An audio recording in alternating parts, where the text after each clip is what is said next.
What do you think of the game overall?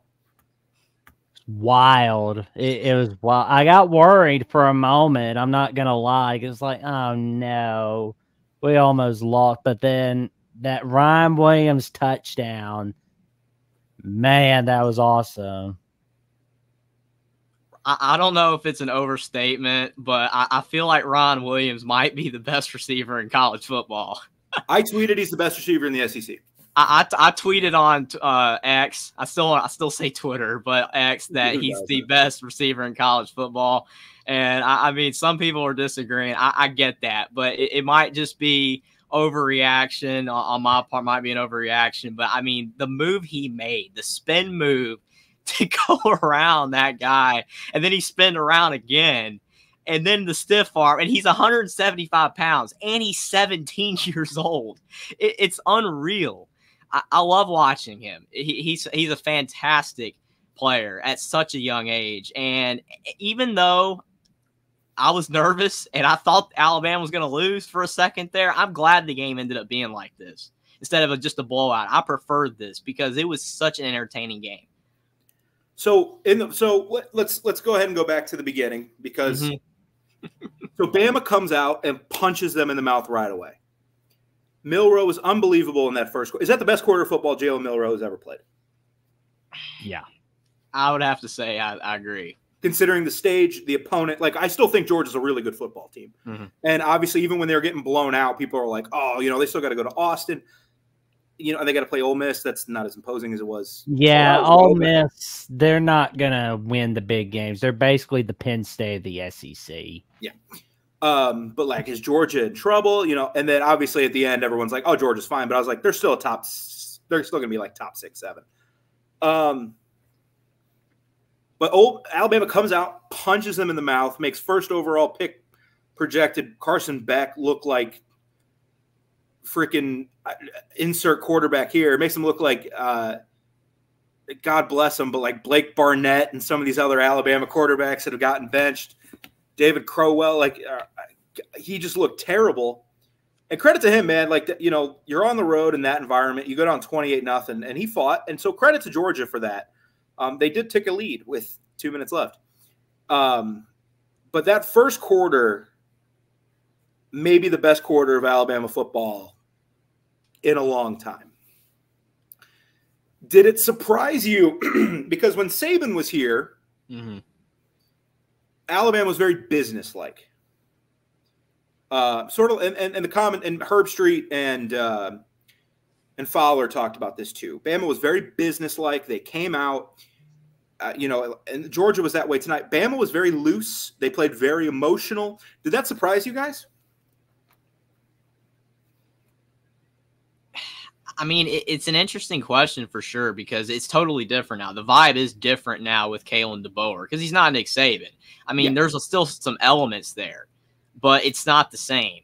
I mean, to be honest, I just was shocked to see them punch Georgia in the mouth the way that they did. I would have never have thought that they would have been up 28-0.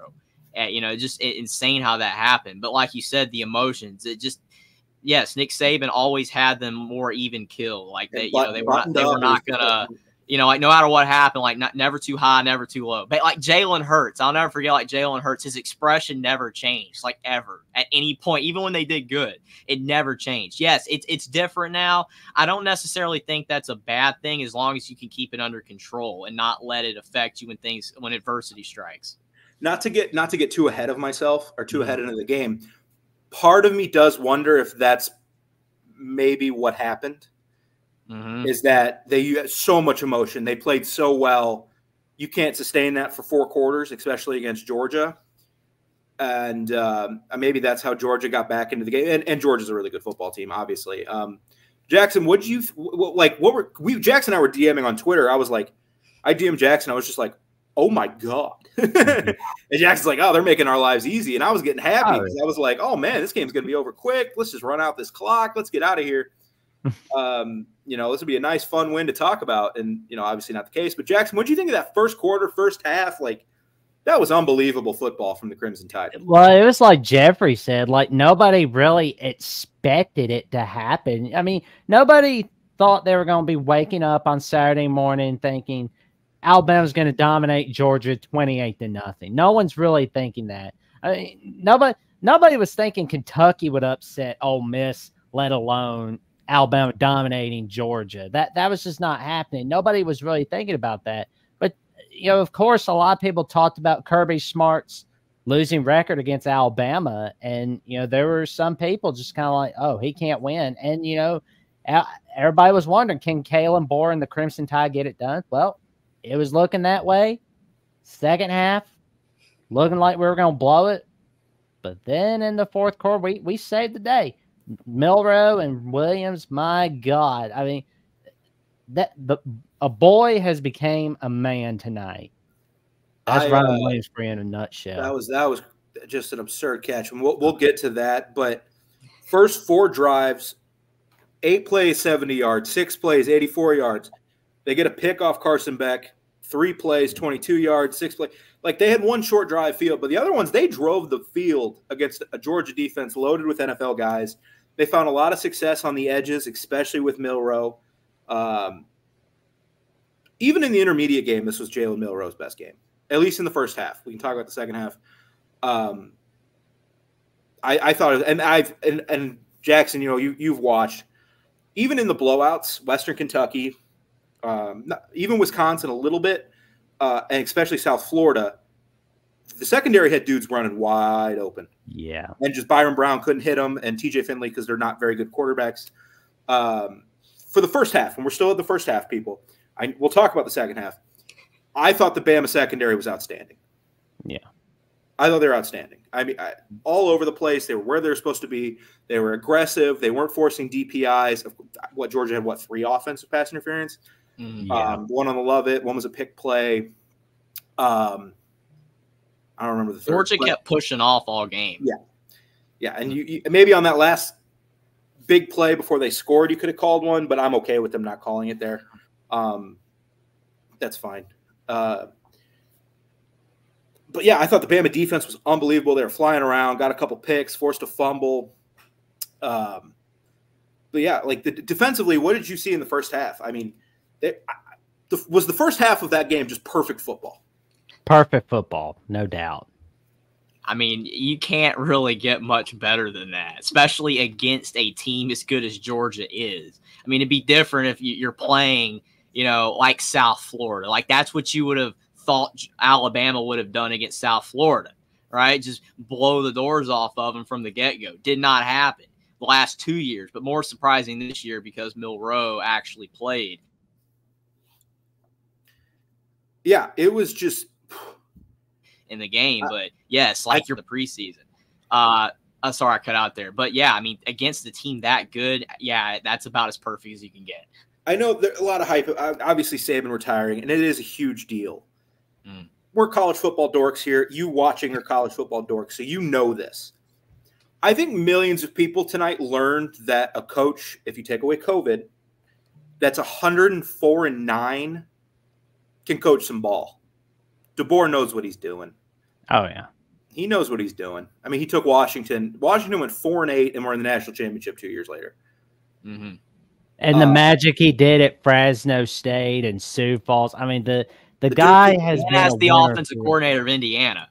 Exactly. You don't see anybody getting hired off from Indiana every day, but these dudes can coach ball. There's something to be said with just guys and you see it with Cignetti at Indiana and some of these other guys. You just get yourself a damn good ball coach and you figure everything else out later. And Alabama's too big to fail at recruiting, so I'm sure it'll be fine there. I know that was the huge concern. Kalen DeBoer, man, you have to be excited for what's coming up. And the next game for Alabama, next real game is October 19th. They go to Knoxville. I'm sure that'll be another great atmosphere, great time. But another thing I wanted to talk about tonight, just kind of as we kind of break down early in the game, a lot of people have talked about this, that Bryant Denny, kind of like Ohio State, is intimidating, but it's not like a crazy crowd. It's more like an NFL crowd. It's huge, but it doesn't ever get loud.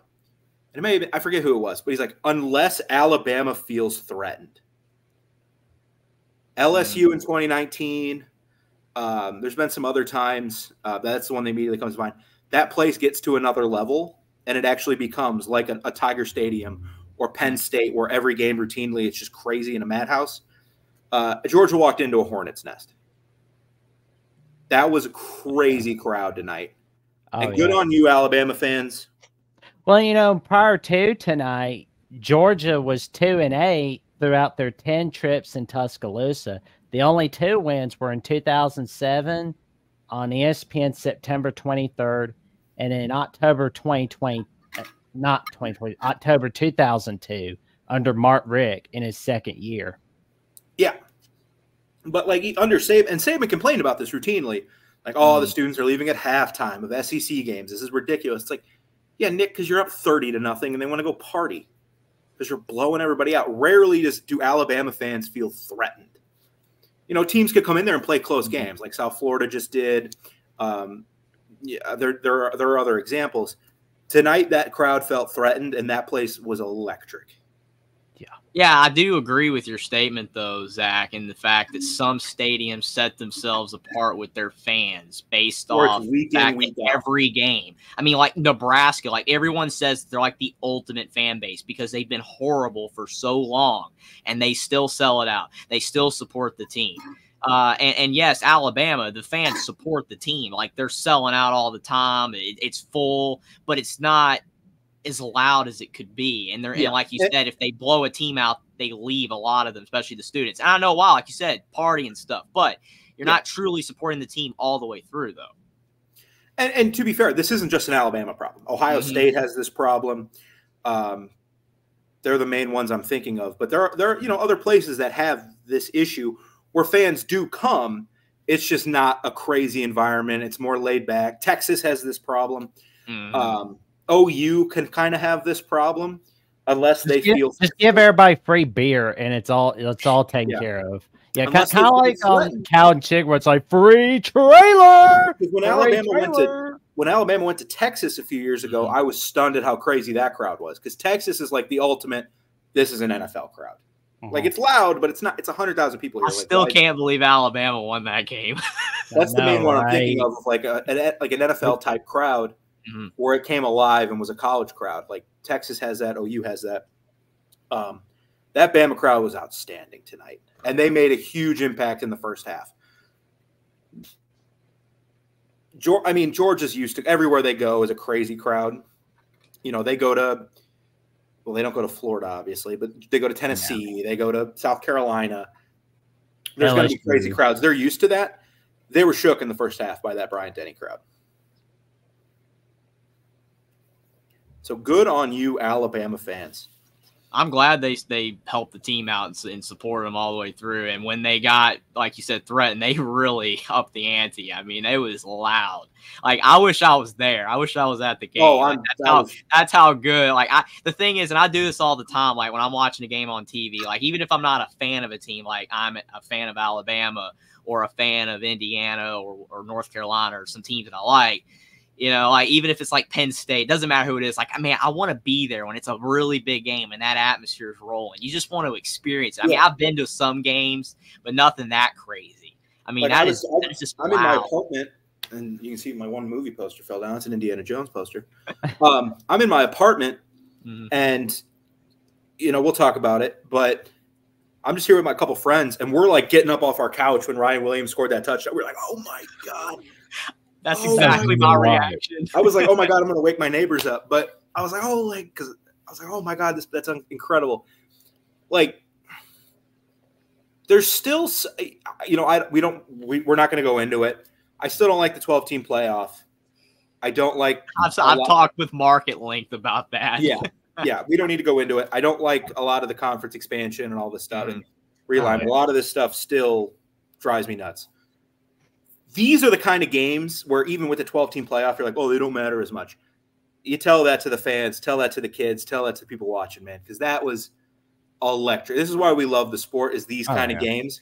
These kind of games are more fun to me than the national championship, anything like that. That was just – there's something to be said for two iconic brands the last two, like Georgia, I wouldn't qualify as a dynasty yet because it's only been really 3-4 years. Arguably, they could have won an Natty last year if Bama doesn't beat them in the SEC championship. But it's only been like the last 2-3 years where they've really become, you know, what everyone kind of thought Georgia could always be under like Mark Richt and whatever, like just a machine.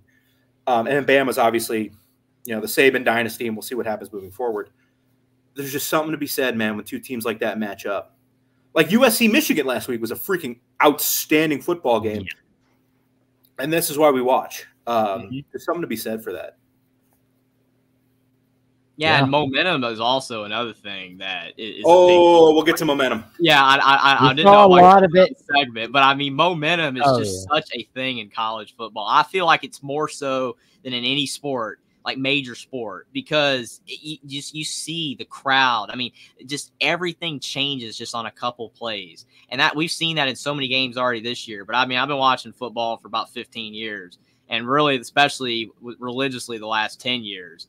And yeah, to me, momentum is one of the craziest things to pay attention to. I love paying attention to that because when it shifts really hard. So that was definitely the word of the night for everybody that tuned in to Alabama, Georgia, especially in the first half, second half. Yeah, people like I'm looking on Twitter and I'm calling it Twitter. People weren't even talking. I have 3 TVs, so I can kind of keep an eye on everything. Obviously, Bama was on the huge TV with the sound on and whatever. Like people weren't tweeting that like Illinois Penn State were playing a really slugfesty football, like an old classic like Big Ten rock fight kind of game. And Matt Zemek was talking about Cincinnati, Texas Tech. How if it wasn't for Alabama, Georgia, people would have been talking about that. Yeah, I have that. I had that one on. That was a fun one. Yeah, and Texas Tech won that one. So that's no time for no day. God bless you, Scott Satterfield. So. I think the turning point of the game where it became, you know, Bama goes up 28-0. Georgia scores, and then Bama comes right back down the field. And it was starting to look like, okay, no harm, no foul, 35-7. And then they force a turnover on downs. They stuff, I think it was Haynes in the backfield. Let me pull up. I just want to make sure. Oh, no, it was Jam Miller. My apologies. They stuff him in the backfield. Georgia gets the ball back, immediately throws another pick. Yeah. Bama, who had been executing beautifully all night. I know they didn't pick up a 4th and 1. Ball goes out of wasn't Williams, obviously, but it pops out of somebody's hands. Georgia picks it off. There's another stop. Georgia gets the safety. It's 30-7, or Bama gets the safety on the intentional grounding by Beck. And then Bama fumbles when they're trying to get more points into the half. It was 30-7 at half, and you could argue it should have been worse. It should have, it's a 3-possession game. Georgia's going to get 3 more possessions. It's 30-7. It should have been probably closer to 40-7. Yeah. If not like 44-7. And when that happens, Zach, when you have it where you should have been up more. I've heard that phrase so many times watching games. People say, man, we should have been up more. That team should have been up more. That's normally a lot of times where the game ends up becoming close at the end because you're still giving the other team a chance because you didn't blow it open as far as you could have. So I didn't think what was going to happen would happen. I didn't think, okay, we're eventually going to hit a point where Georgia's going to take a lead. But I was sitting here like, okay, you know, you should be up more, but you're still up 3 possessions against a really good football team. Like there's no harm, no foul in that. Yeah, clock management. Yep, Dave, we'll talk about it. Yeah, I saw that comment. We'll talk about it. We're getting into the second half. So Georgia comes out and they punt. We battle and punts, and then Georgia goes 15 plays, 80 yards. Now I'm sitting here with a friend joking like, oh, now it's like perfect. You're down 3 possessions. This is the time to go on a 7-minute drive. And really, I was just like, oh, my God. But they punch it in. They get the 2-point conversion.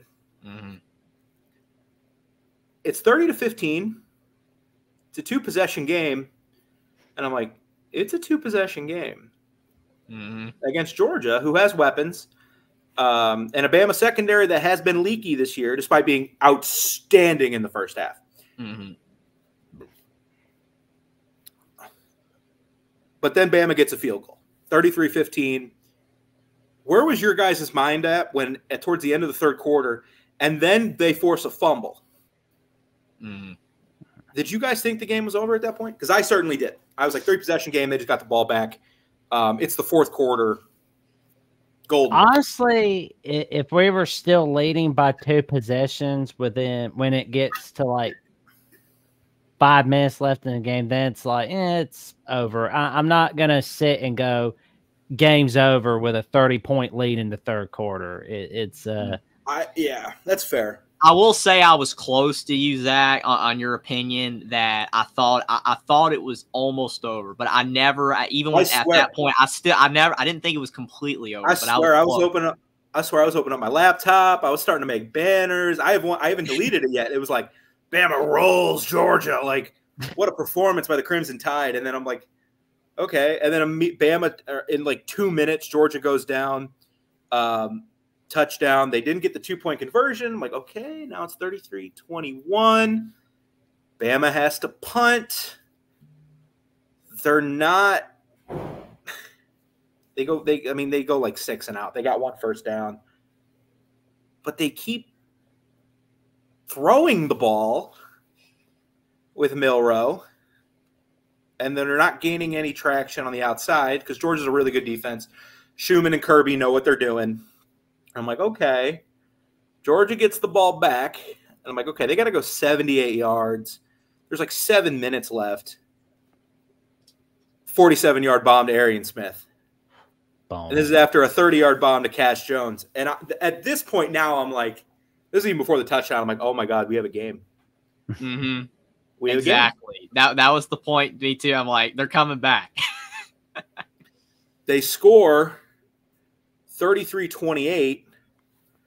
And I'm sitting back here, and I swear, and I'm here as long as you guys want to do this. But I'm like, all right, it's one of my friend's birthdays tonight. I'm supposed to meet him out. Like, I'm like, cool. Like, all right, Bama, let's get a 6-minute drive going. And at first it looked good because they converted a 3rd and 6 to Cole Adams, and I was like, all right, cool. And then it was loss of 1, incomplete. It's like, oh no. Clock stops. Georgia gets the ball back. Arian Smith again. I don't know. Yeah. Oh, my bad. I read a previous drive on when it was 33-21. That was the I don't know why my thing did that. That was just another drive.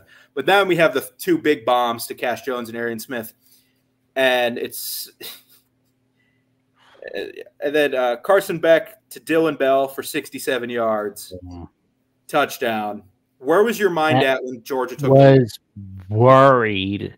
I was like, oh, man, did we blow this game? This is going to be much worse than that comeback game from 2010.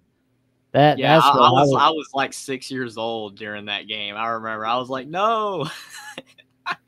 Yeah, I was not like avidly watching football as hard when I was that young, but I still remember that game. It was terrible. But yeah, when they took the lead, though, I mean, I just couldn't believe that they scored on 1 play. Like that was more my mindset. Was like I thought like if Georgia's gonna take the lead here, like they're gonna burn the clock. Bama's going to run out of time and Georgia might take the lead like that. But no, they just scored on 1 play. And I know we're not at the point yet to talk about it, but then Bama does the same thing. I'm like, the knee-jerk reaction from 1 play touchdown from Georgia and then again by Bama, what was going on? My mind was blown. I couldn't even keep up. Because, like, I don't know, like, for you guys, the same thing. But when I was younger, I would just watch a game and just watch it. But, like, now that, I'm doing a lot of stuff on social media and YouTube and stuff, like, I'm scrolling Twitter. So, like, I see this play, and then I'm, like, scrolling Twitter, comment, and all this kind of stuff. And then next play, it's like you can't even keep up with all this.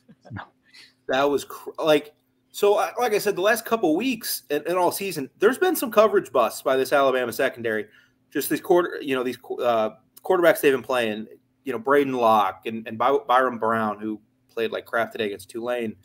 TJ Fenley, who got benched by Western Kentucky. just couldn't hit the throws because they're not very good. Carson Beck had an awful first half, but he is a good college quarterback. And that dude was wide open. He was wide open. When he threw it, I was like, because of how just kind of Carson Beck had been all that. I'm like, oh, there's probably like 2 guys back there. He's just taking a shot. And I was like, yeah, he had 100 yards and 2 interceptions from the first half. Yeah. And from what I'm looking at, he had 339 passing yards in the second half. All 3 passing touchdowns were in the second half. And I'm looking at the first half stats from Jalen Milroe. He had 199 passing yards, 1 passing touchdown, 2 rushing touchdowns. Yeah, and the pick, that wasn't his fault. Yeah. I will say with Carson Beck, in my opinion, like because I've been a skeptic of him. I really have. Like a lot of people are like, oh, he's fantastic. He's an elite quarterback in college, could be in the pros. And I'm like, no, I was always a skeptic, like a big skeptic of Carson Beck, and I still am to an extent. But I do believe that his performance in the second half has somewhat quieted like some of the doubters for Carson Beck, because there's a lot of them. And I was one of the biggest, and he played really good in the second half. I'm sure if you're Georgia, and if you had lost this game and you lose this game, your season's not over. No. They could still win the SEC. All their aspirations are still in front of them. It would have been very easy to throw in the towel. Very easy. I know how badly they want to win this game, but it's like, all right, we came into a hornet's nest. We're getting smoked. Call off the dogs. Let's rest up. We still got to play Texas. We still got to play some of these teams.